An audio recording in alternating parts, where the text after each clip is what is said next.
Hello and welcome to SEVA TV. My name is Taya and I am so happy to be your host today. SEVA TV features educational videos made by student producers all across the Sacramento area. This season, we not only have great videos for you, but we also have behind-the-scene opportunities to visit with the student producers. I hope you are as excited as I am. And without further ado, 3, 2, 1, action.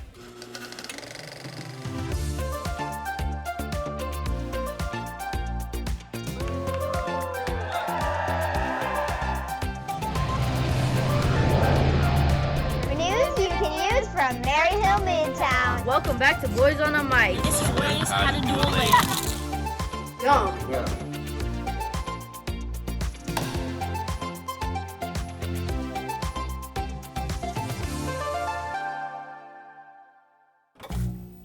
Coming up on this episode of SEVA TV, we meet a hometown sports inspiration, learn all the nuts and bolts of several sports, and take a close look at the spirit of a cross-country meet. Stay tuned for all of this on SEVA TV.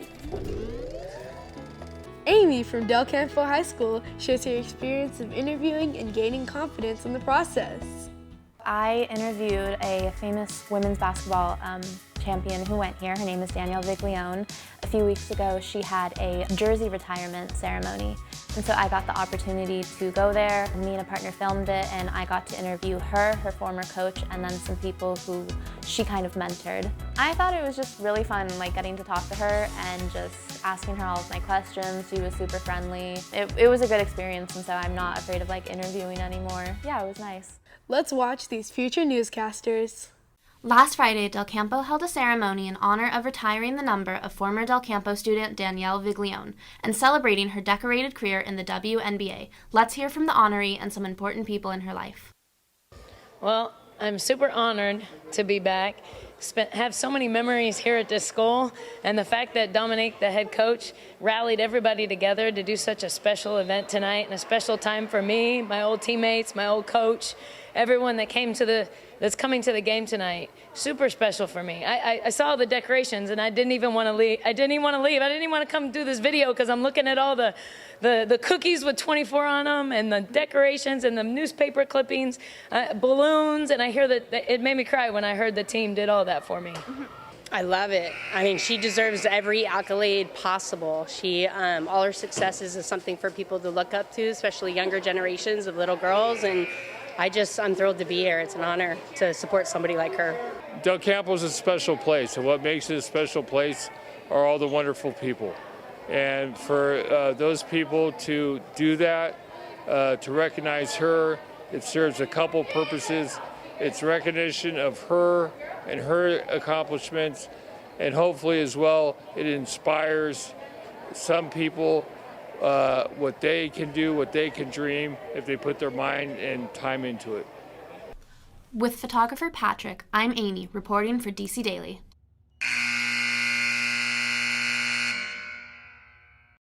Student producers Aimee and Patrick did an amazing job with the interview of this hometown sports inspiration, with excellent production quality. Staying on the topic of basketball, Jackson from CW Dillard Elementary School shows us how and how not to shoot a layup. I'm Charles. And I'm Richard. And this is ways how to do a layup. Here's the wrong way to do a layup.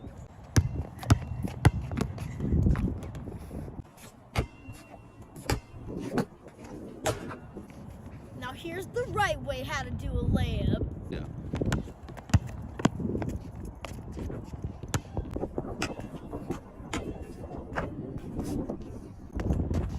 And that's how you do a layup.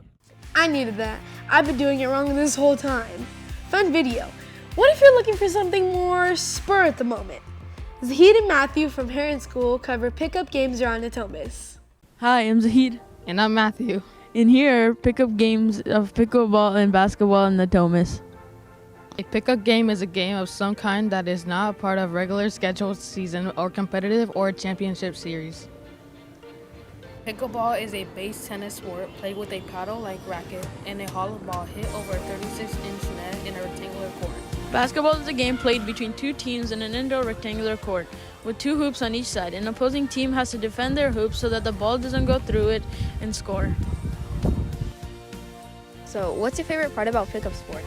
Well, I just like to be out there with the community, and then sometimes we play pickleball and there would be people who come who play with us, and I just like that it's spontaneous and then you can kind of make friendships and also exercise at the same time. Well, there are a ton of different types of parks to go play basketball and have fun. One park is Valley Oak Park. In this park, there are tons of different hoops, different sizes, shapes, angles. This is the best park to go and challenge yourself in a shooting contest. It also has different levels, each level getting represented by a poly spot. Green meaning the easiest and red being the hardest one. If you are not into that type of stuff and you are trying to go against people and want to have fun and pick-up games, go to Sycamore Park. Sycamore Park provides a basketball court which a lot of people come and play basketball. Kokomo Park has a large, beautiful, clean court. This court has two 10-foot hoops, and there are also pick-up games in Kokomo Park. For pickleball pickup games, you can go to Burberry Park. Burberry Park provides two large tennis and pickleball courts. Each courts are extremely big and beautiful. And those are pickup games around Natomas.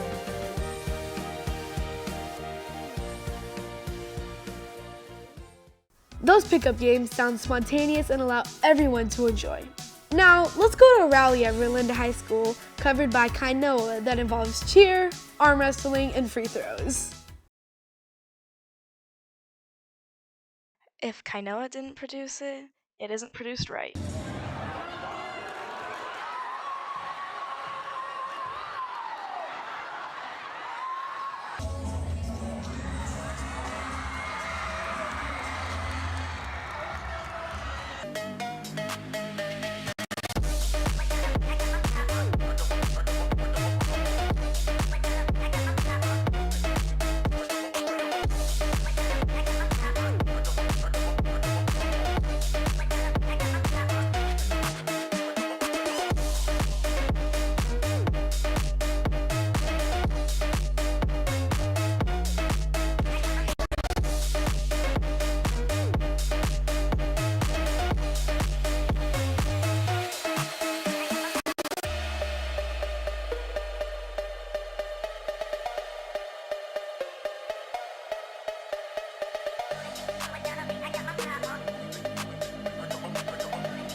Student producer Kainoa really knows how to show the energetic clips that just make you want to join the fun.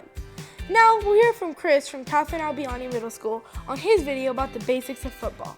The name of my video was The Basics of Football. It explains like the gear you need to play football and like different positions and like different ways to score points. The process of making my video was kind of hard because first, like I used friends in my video, so I had to find a time where we were all free, where we could all go to the park and film.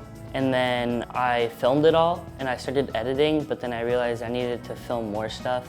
So then I had to find another time and film more. I wanted them to learn like really anyone can play football and like you don't need to be like super fit or athletic. Now let's watch Chris's instructional video on the basics of football. These are the basics of football. Step 1. This is some equipment you need. These are cleats, which are shoes that have spikes on the bottom to help the player run faster and not slip on grass. These are special gloves that have a layer of silicone that makes the ball easier to catch. Staying hydrated is important to keep stamina and energy levels high. Padding is used to cushion the impact of tackling or being tackled by another player. Helmets are used to protect the head from tackling or being tackled. Mouth guards are used to protect the player's teeth when being hit. Step 2. Offensive positions. A quarterback is a player who throws the ball to players. He is typically located behind the lineman. An offensive lineman is the player who blocks the rushers to protect the quarterback from being sacked. They are typically located in a line in front of the quarterback. A wide receiver is the player who runs downfield and catches the ball from the quarterback. They are typically located to the sides of the lineman. A tight end acts as a blocker on run plays but can also catch the ball on pass plays. He is typically located right beside the lineman. Running backs are players who run the ball on run plays but can catch or block on a pass play. He is typically located next to or behind the quarterback. Step 3. Important people on the sidelines. Coaches. Coaches are responsible for the team and calling plays. They usually look like this and are usually on the sideline. Referees are the people in black and white stripes who can call penalties on teams or players and have the final word in ruling plays. Step 4. Different ways to score. The most common way to score a touchdown is by the player running into the end zones, which are at the end of the field, and the player's goal is to reach them for 6 points. The player scores a touchdown when the player has possession of the ball and the ball crosses this white line. Kickers can kick the ball through the yellow uprights to score an extra point or a field goal. I hope you enjoyed, and these are some basics of football.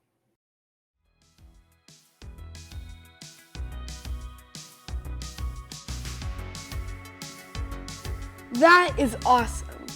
Our student producers really make sports accessible and easy to understand for all. Let's check out another ball sport as Silas from Florence Markofer Elementary School shows the basics of baseball.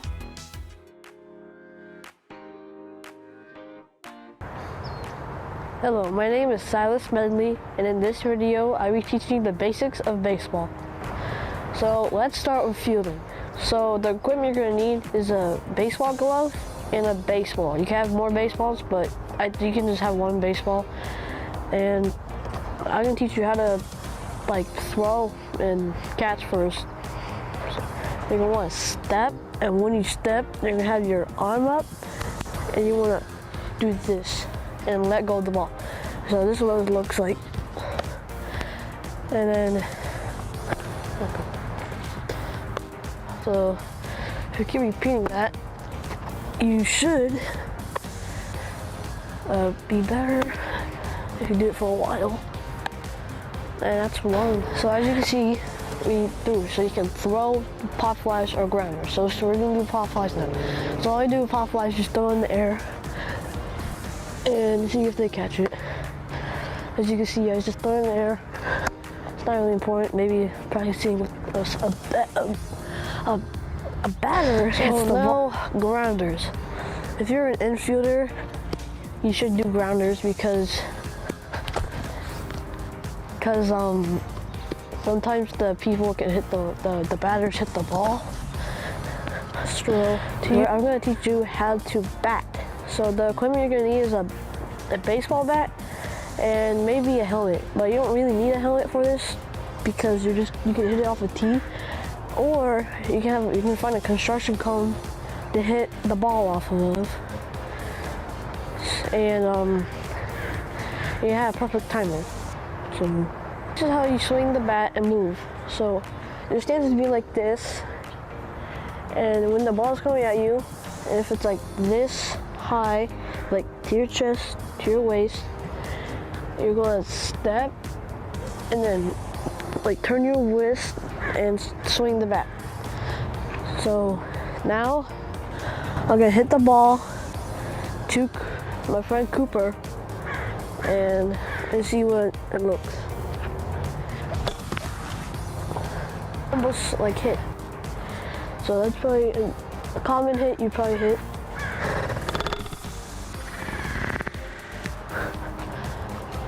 As you can see, I'm hitting the ball to the ground because he's an infielder, so he mostly gets ground balls and sometimes pop flies. So as you can see,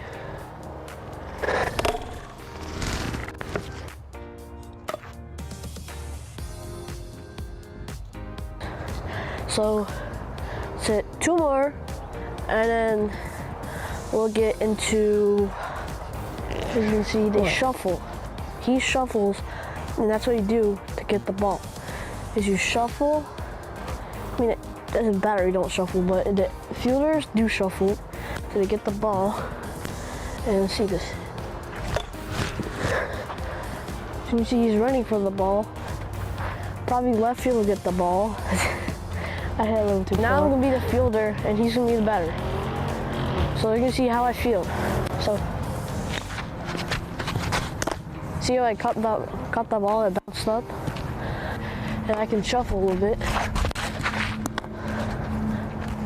Outfield too.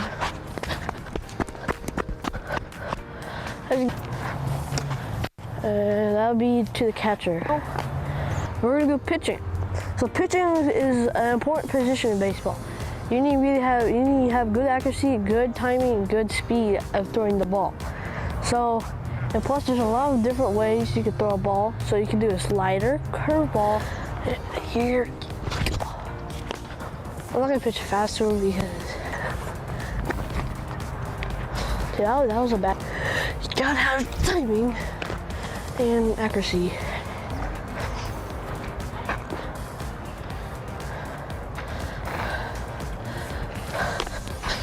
So I think that's all. So I hope this helped you for the basics of baseball. And shout out to my friend Cooper and my mom doing the camera. And I hope this helped you for the basics of baseball. And if you want to get better and better, you gotta practice more and more. That'll help you hit, field, throw, and like catch. And have fun in baseball and every sport too. So thank you for watching this video. It really supports me.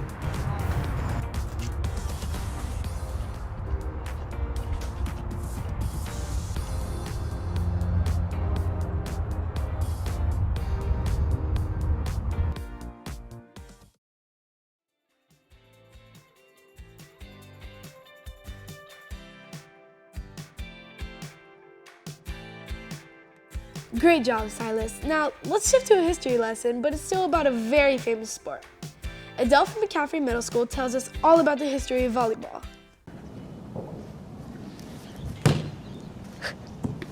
Volleyball was first invented in 1895 by William G. Morgan, who was the physical director of the Young Men's Christian Association in Holyoke, Massachusetts. It was designed as an indoor sport for men who found the new game of basketball too vigorous. The original rules were written by Morgan in 1897. Then a professor from Springfield College in Massachusetts noticed the volleying nature of the play and named it volleyball. How many volleyball players are usually on a team? There are usually about 12 volleyball players on a team and 6 are on the court each time. How'd your skills improve on the McCaffrey volleyball team? My skills improved because I had never played on a team before, and it helped me to be better at volleyball. The first nationwide tournament in the United States was conducted by the National YMCA Physical Education Committee in New York City in 1922. Volleyball was introduced into Europe by American troops during World War I. Volleyball became an Olympic sport for both men and women at the 1964 Olympic Games in Tokyo. Thanks for teaching us some fun facts about volleyball. Now, to finish up this episode, Lena from Inderkum High School helped SEVA TV viewers feel the energy at the Lagoon Valley Classic cross-country meet. Let's run over there to see Lena. Good morning, Tigers. It's 6 o'clock, and we're here at the Inderkum bus stop waiting for the bus. But for who? The cross-country team, of course. It's race day. Today, we are headed out to the Lagoon Valley Classic out in Vacaville in Lagoon Valley Park. Early morning bus rides can be fairly quiet, but when we get there, it is anything but. The first thing you will hear is the Vacaville drum section playing at the beginning of the races. The pathway is lined with teams ready for their races to begin.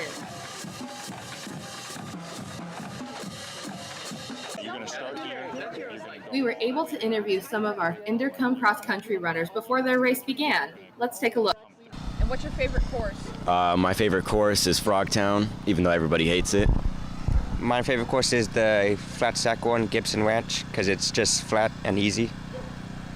What's it like running at Lagoon versus other courses? Definitely the hills are harder here. It's a lot of work to get up them in comparison to other courses. And she wasn't kidding. The biggest hill at Lagoon has been rightfully named Big Mama. According to the course description, this hill is the longest and steepest hill currently in the PAUSATF's cross-country circuit. Let's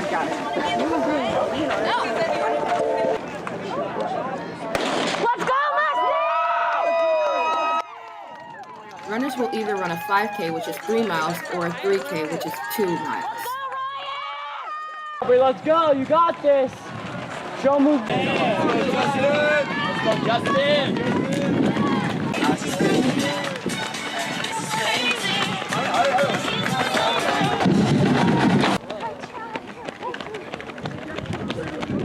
What is something you were surprised about when you joined the team? Definitely like the amount, like how close we all are, how all of us are like a family. I didn't think it was going to be like that, but it definitely is. What is it like coaching for cross country? It's a good experience. There's a lot of good kids, happy, fun times. We pretty much enjoy ourselves and go out on nice runs. How do you prepare your runners for difficult courses like Lagoon? One of the difficulties here is that this is a hill course, and as everyone knows, here in Natomas we don't have a lot of hills, so it's very difficult to kind of get people ready for hill courses. However, we have a great coaching staff. We have a coach Gus who has taken us out on some places where we found some makeshift hills, as well as running bleachers, as most of you guys would do at PE, just to create some artificial hills for us. What would you tell someone interested in coming out for cross country? Just come on out, contact us.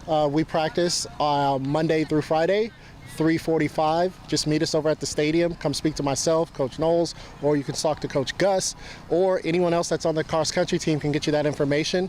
And we still do have spots, so if you're really interested in coming out, it being too late is not a good excuse. From the Lagoon Valley Classic, I'm Lena King signing off.